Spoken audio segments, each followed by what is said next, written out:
दोस्तों, आज मैं आप सभी के समक्ष क्लास 12th यूपी बोर्ड खंड काव्य का त्यागपथी जो कि सुल्तानपुर में चलता है वो लेकर आई हूँ, जिसके लेखक रामेश्वर शुक्ल अंचल हैं।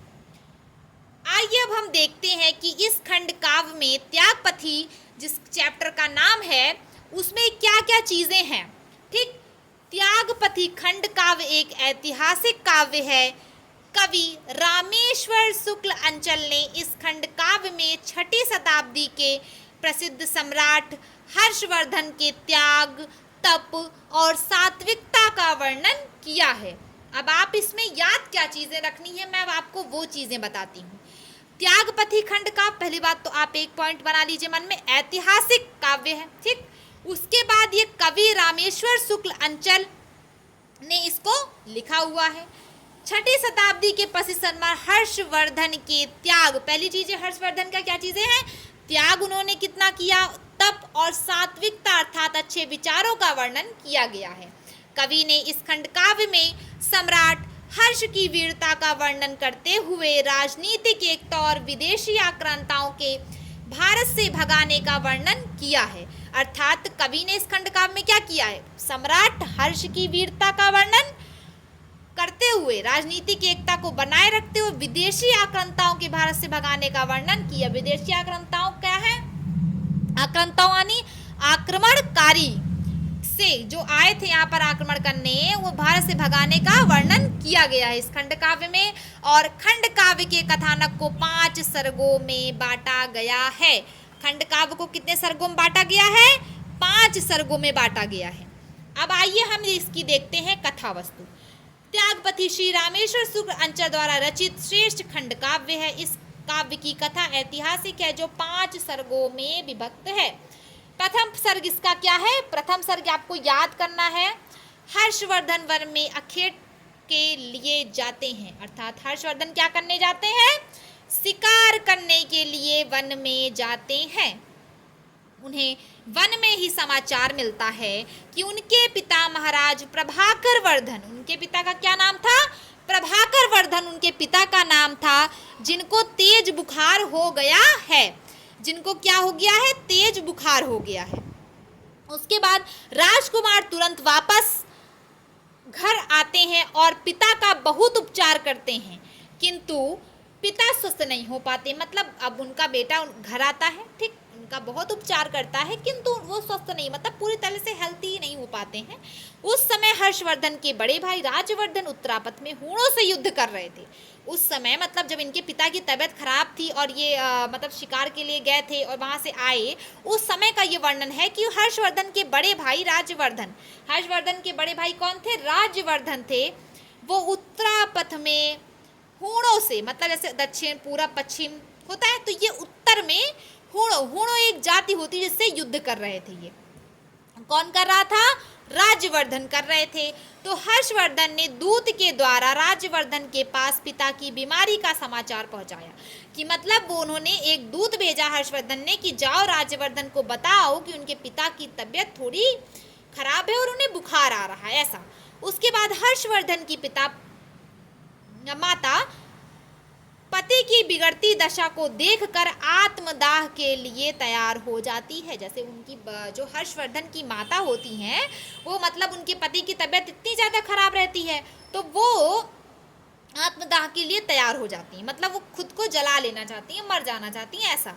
फिर हर्षवर्धन माता को बहुत समझाते हैं, मतलब जो बेटा था उनका हर्षवर्धन उन्हें बहुत समझाता है, किंतु वे नहीं मानती और पति की मृत्यु से पूर्व ही आत्मदाह कर लेती हैं। अर्थात वो पति की मृत्यु से पहले ही मर जाती हैं। कुछ समय पश्चात राजा भी स्वर्ग सिधार जाते हैं। इसमें कौन सिधारता है स्वर्ग, प्रभाकर वर्धन स्वर्ग सिधार जाते हैं, जो कि हर्षवर्धन के कौन है, पिता हैं, वो स्वर्ग सिधार जाते हैं, अर्थात उनकी मृत्यु हो जाती है। उसके बाद कुछ समय पश्चात राजा भी स्वर्ग सिधार जाते हैं। पिता का अंतिम संस्कार कर हर्षवर्धन महल में लौट कर आते हैं। उन्हें इस बात की चिंता है कि पिता की मृत्यु का समाचार सुनकर उनके भाई राज्यवर्धन तथा बहन राज्यश्री, उनकी बहन कौन थी, राज्यश्री की क्या दशा होगी। मतलब जैसे जिनका बड़ा जो बेटा था क्या करता है, हर्षवर्धन से होता नहीं कि जला के आए फिर वहाँ पर जब अपने महल में लौट कर आते हैं वो अंतिम संस्कार करके सारी चीज़ें, तो इस बात की उनको चिंता, मतलब उन्हें टेंशन हो जाती है कि मतलब मेरे जो बहन है, मेरे भाई हैं, उनकी क्या दशा होगी इस समाचार को सुनकर। और इसी में पहला सर्ग खत्म हो जाता है। द्वितीय सर्ग में पिता की अस्वस्थता का समाचार सुनकर राजवर्धन भी लौट आए।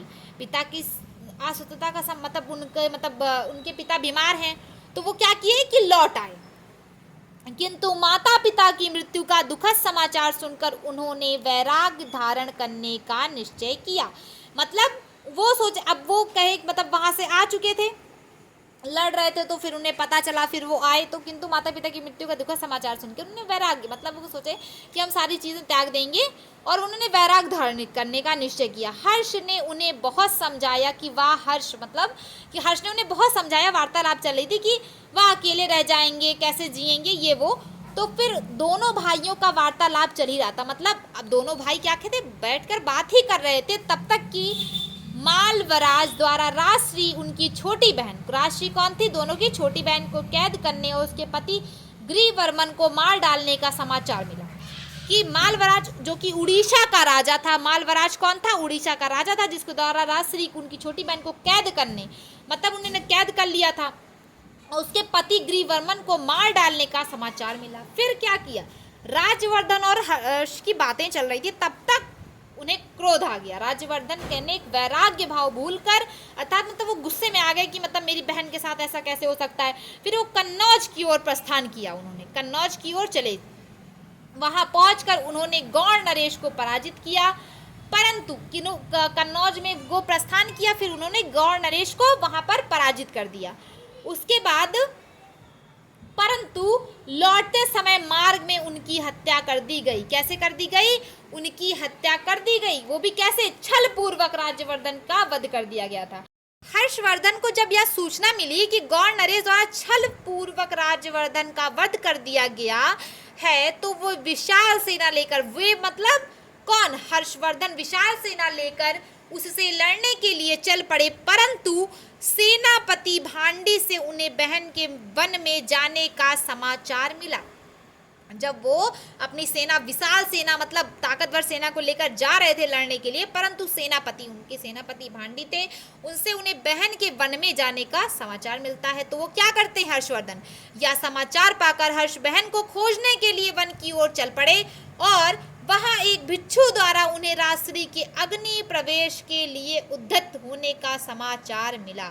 वहां उन्हें, वो जब जाते हैं खोजने के लिए, तो वहां एक भिक्षु के द्वारा उन्हें राजश्री के अग्नि प्रवेश, मतलब वो क्या करने जा रही थी, अग्नि में जलने जा रही थी, उसमें प्रवेश करने जा रही थी कि लिए उद्यत मतलब तैयार, मतलब वो रेडी थी कि मतलब हम खत्म होने वाले हैं, मतलब वो अपने को खत्म कर देना चाहती थी, उसका समाचार मिला। शीघ्र ही वहां पहुंचकर हर्ष ने राजश्री को बचा लिया और कन्नौज लौटकर बहन के नाम पर ही शासन चलाया। अर्थात क्योंकि जो कन्नौज था उसको हर्षवर्धन ने जीत लिया था, गौड़ नरेश को पराजित करके हर्षवर्धन ने कन्नौज जो था उसको जीत लिया था, तो इसीलिए उसने अपने बहन के नाम पर वहां पर शासन चलाया। तृतीय सर्ग में उन्होंने क्या किया कि तृतीय सर्ग, कुलपुत्र को पराजित करने के लिए हर्ष की सेना जो थी वो तेजी से बढ़ती है। ठीक मालवराज के शासन में ही ये कुलपुत्र आए थे, जिनको पराजित करने के लिए हर्ष की सेना तेजी से बढ़ती है। कुलपुत्र अज्ञात स्थान को भाग जाता है, वो ऐसी जगह छुप जाता है जहां उसे कोई पकड़ नहीं पाता है। उसके बाद शशांक भी भयभीत होकर अपने गौड़ देश वापस चला जाता है। शशांक, आप लोग सोच रहे होंगे ये भी उसी राज्य का कोई राजा रहा होगा जो कि डर कर अपने गौड़ देश वापस चला जाता है, मतलब वो कहीं चला जाता है अपने देश को। ठीक, अब कन्नौज पर हर्षवर्धन का अधिकार हो जाता है। मैंने पहले भी बताया, ये तृतीय सर्ग में बताया गया है कि कन्नौज पर हर्षवर्धन का अधिकार हो जाता है। हर्ष बहन राजश्री को सिंहासन पर बैठाना चाहते हैं, मतलब वो क्या कहते हैं कि हर्ष अपनी बहन को, मतलब जो सिंहासन था, क्योंकि पति के मरने के बाद उनका हो गया था, तो वो उसी पर उन्हें बैठाना चाहते हैं। हर्ष अपनी बहन राजश्री को सिंहासन पर बैठाना चाहता है, किंतु राजश्री हर्ष को सिंहासन पर बैठने के लिए आग्रह करती है। मतलब क्या करती है, वो रिक्वेस्ट करती है कि नहीं आप ही बैठ जाइए। हर्ष ना चाहते हुए भी प्रमुख जनों, मतलब कुछ जो उनके प्रमुख थे, उन्होंने कहने पर और बहन के आग्रह करने पर वो बहन के नाम पर कन्नौज का शासन करने लगते हैं। कन्नौज पर क्या करते हैं, वो शासन करने लगते हैं और वहाँ की सारी व्यवस्था को ठीक कर देता है। पड़ोसी राज्य को जीतने के वह 6 वर्षों तक लगातार युद्ध करता है।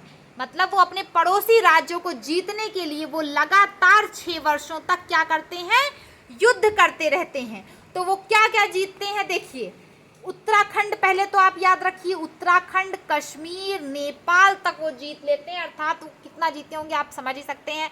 उत्तराखंड, कश्मीर, पंजाब, मिथिला, बिहार, उत्कल, गौड़, पंच, सिंधु, नेपाल, सोरठ आदि देशों को जीतकर उनसे साम्राज्य भक्ति का वचन देकर राष्ट्रीय एकता के उद्देश्य पूर्ति के लिए उन्हें छोड़ देता है।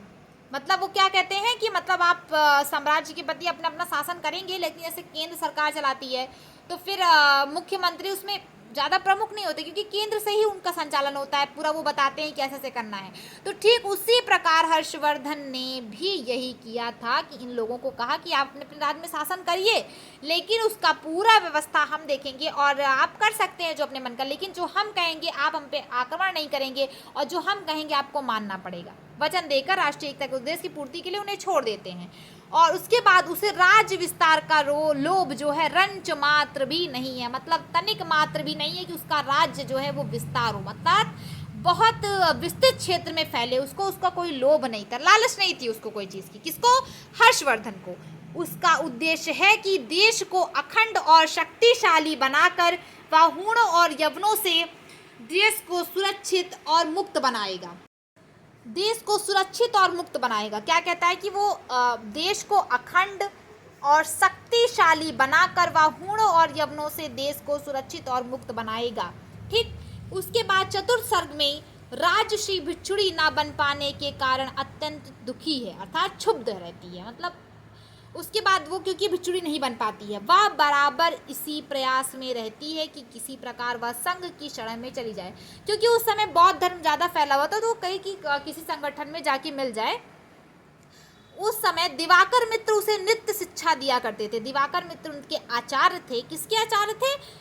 राजश्री की, जो उन्हें नृत्य शिक्षा दिया करते थे, रोज शिक्षा दिया करते थे। वह एक दिन हर्ष से पूछती है, मैं आपके आदेशानुसार गृहस्थ बनकर आज तक राज्य के समस्त कठिन कार्यों को करती रही। मतलब वो कहती, हर्ष रे, मैं आपके कहने पर, आपके आदेशानुसार गृहस्थ बनकर आज तक राज्य के समस्त कठिन कार्यों को करती रही, किंतु निरंतर दिवाकर मित्र जैसे आचार्य का संदिग्ध प्राप्त करके भी मुझे शांति नहीं मिल पा रही, अर्थात साथ प्राप्त करके भी मुझे शांति नहीं मिल पा रही है मन से।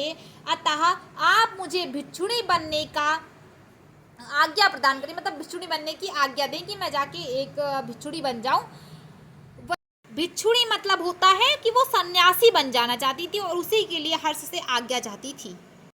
हर्षवर्धन राजश्री को समझाता है। क्या समझाता है? हर्षवर्धन उसका भाई था, तो वो अपनी बहन को क्या समझाता है? भाई अपनी बहन को हमेशा समझाता है, तो वैसे ही वो भी समझाता है कि तुम्हारा त्याग किसी सन्यासिनी से कम नहीं है। वो ऐसा क्यों कहता है? क्योंकि उसके पति के मरने के बाद उसने अपना सिंहासन, अपना राज सिंहासन को छोड़ दिया और उसे राज्य का भी कोई लोभ नहीं था। उसे दीन दुखियों में बांट कर तुम्हारे साथ राजमहल में भिखारी बनकर रहना चाहता हूँ। मतलब वो कहता है कि मुझे भी राज्य का कोई लोभ नहीं है। हर्षवर्धन कहता है कि मुझे भी कोई राज्य का लोभ नहीं है, उसे दीन दुखियों में बांट कर, मतलब भिखारियों में बांट कर तुम्हारे साथ राजमहल में भिखारी बनकर रहना चाहता हूँ। तो मतलब मैं ये सोच रही थी कि अब आपके मन में आएगा कि वो राजमहल में भिखारी बनकर कैसे रहेगा। तो जैसे कि वो राजमहल में रहेगा तो, लेकिन वहाँ के 56 भोगों को ना खाकर वो स्वयं का रूखा सूखा खाएगा, अच्छे वस्त्रों को ना पहनकर ऐसे वस्त्रों को पहनेगा, जो कि उनके लिए मतलब जो मतलब भिक्षा लोग सन्यासी लोग पहनते हैं ऐसे वस्त्रों को पहनेगा। और वो कहता है कि केवल भिक्षावृत्ति ही जीवन का उद्देश्य नहीं है।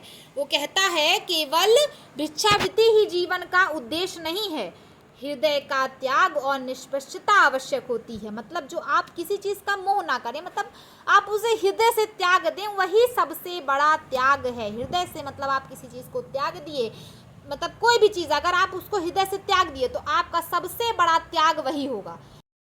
पंचम सर्ग में आइए देखते हैं क्या है। खंड काव्य के अंतिम और 5वें सर्ग में हर्षवर्धन के सर्वस्व त्याग, मतलब अपना वो सर्व कुछ त्याग देने का वर्णन है, जिसके लिए वह आज तक अपनी दानशीलता हेतु प्रख्यात है। मतलब वो अपनी दान के लिए वो फेमस है, ठीक, अपनी दानशीलता के लिए वो पूरे मतलब फेमस है, प्रख्यात मतलब फेमस है। वह प्रयाग के संगम पर पंचवर्षीय आयोजन करता है, पंचवर्षीय मेला का आयोजन करता है और 5 वर्षों में संचित सभी रत्न, पहली चीज तो वो रत्न, धन, धान, वस्त्रादि, मतलब कुंभ मेले में वो अपने को अपना सभी रत्न जो कि 5 वर्षों में इकट्ठा किया रहता है, अपना सारा धन, धान्य, वस्त्रादि, मतलब जितने भी वस्त्र होते हैं वो दीन दिखुए में वितरित कर देता है। वितरित मतलब बांट देता है। उसके बाद कौन बांट देता है? हर्षवर्धन बांट देता है। इसीलिए उसे सर्वस्व त्याग का इसमें वर्णन किया गया है। और उसके बाद हर्ष इस प्रकार प्रत्येक 5वें वर्ष मोक्ष मेला का आयोजन करता है, जिसमें उसे मोक्ष की प्राप्ति होती है। और वो सभी ब्राह्मणों, पहले तो ब्राह्मणों, श्रमणों तथा धार्मिक व्यक्तियों को आमंत्रित करता है। और उसके बाद वो पहले दिन भगवान बुद्ध की स्थापना करता है। पहले मैंने बताया कि बुद्ध का उस समय प्रचलन था, तो उसने पहले बुद्ध की स्थापना होती है और दिन भर दान का कार्यक्रम चलता रहता है। जैसे कि कभी कैसे नहीं मूर्ति बैठाते हैं फिर पूरा दिन भर दान चलता रहता है, तो ऐसे यहाँ भी होता है। उसके बाद और हर्ष मुक्त हस्त से दान देता है, मतलब हाथ खोल कर दान देता है, मतलब खुले दिल से, मतलब ना बुरा, मतलब ऐसा नहीं कि कंजूसी करके दान दे रहा है, ऐसा नहीं, वो अपना सर्वस्व से दान देता है। उसके बाद कार्यक्रम चलता है और दूसरे दिन आदित्य की मूर्ति की स्थापना होती है। मतलब वो दोनों दिन ही अपना मतलब दिल खोल कर दान करता है, ठीक। आदित्य कौन है? सूर्य देव की मूर्ति की स्थापना होती है और अपना मुक्तस को दान देता है। इस प्रकार नित्य ही विविध धर्मों और संप्रदायों की प्रतिष्ठा स्वरूप महीनों दान का कार्यक्रम चलता है। मतलब कि वो मतलब जो ये विविध धर्मों और संप्रदायों की प्रतिष्ठा, मतलब वो हर धर्मों को मानते हुए, हर धर्मों को लेते हुए वो हर महीने दान का कार्यक्रम चलाता है। यह पंचवर्षीय मोक्ष मेला उसके जीवन में 6 बार लगता है। कितनी बार लगता है? 6 बार। मतलब एक बार आया, दान किया, फिर 5 वर्ष उस पूरा धन दान इकट्ठा करेगा, फिर आएगा, फिर मतलब अपना सब कुछ दे के फिर जाएगा, फिर उतना धन दान इकट्ठा करेगा। ऐसा ये मतलब ये लगातार 6 बार चलता रहता है। हर्ष के इस उदार चरित्र से प्रजा कृत्य हो जाती, मतलब धन्य हो जाती। मतलब हमें इतना अच्छा शासक मिला है कि वो अपना सर्वस्व दान कर देता है, तो इससे प्रजा जो है वो कृत्य हो जाती है, मतलब बहुत ही खुश हो जाती है। त्यागपति खंड काव्य में आपको हर्षवर्धन के पिता कौन थे? प्रभाकर वर्धन थे, आपको ये याद रखना है। और उसके बाद उनके बड़े भाई कौन थे? राज्यवर्धन थे। आप ये 2 चीज़ आपको याद रखनी है। उसके बाद उनकी बहन कौन थी? राजश्री थी, और उनके राजश्री के पति का नाम क्या था? ग्रीवर्मन। आप इन चीज़ों को याद रखते हुए त्यागपति खंड काव्य को आसानी से कर सकते हैं। और अगर आपको मेरा ये वीडियो पसंद आता है तो प्लीज़ लाइक करें, कमेंट करके बताएं कि आपको मेरा यह वीडियो कैसा लगा, और इस वीडियो को अधिक से अधिक शेयर करें ताकि आप सभी से मैं प्रेरणा पाकर मैं ऐसे ही नए नए वीडियोस आप सभी के लिए लाती रहूं। और अगर आपको मेरा वीडियो अच्छा लगता है तो मेरे चैनल को सब्सक्राइब करें। धन्यवाद।